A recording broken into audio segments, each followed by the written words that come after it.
নমস্কার, আমি স্বপ্না বন্দ্যোপাধ্যায়। আজ শোনাব কবি পূর্ণেন্দু বত্রীর একটি লেখা পাখি বলে যায়। ওপারে আমার ডিঙি পড়ে আছে, এপারে জল, অনর্গল পাতা ঝরে পড়ে। বৃদ্ধ বটের দীর্ঘশ্বাস মেটে আকাশ, কালো থাবা নাড়ে, যেন গো গ্রাসে গিলবে সব।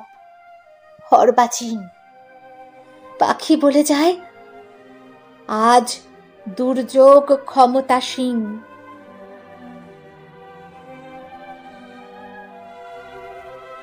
ওপারে আমার ডিঙি পড়ে আছে, এপারে চর ধুলি কাতর।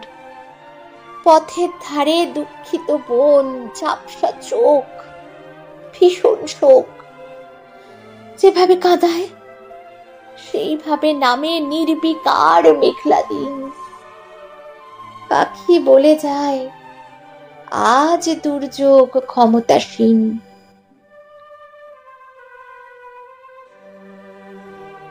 ওপারে আমার ডিঙি পড়ে আছে, এপারে ঘাট, খোলা কপাট ঘরে ডেকে আনে সেই হাওয়া যার হৃদয় নেই।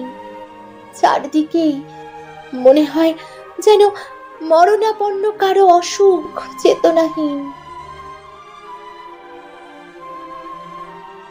পাখি বলে যায়, আজ দুর্যোগ ক্ষমতাসীন।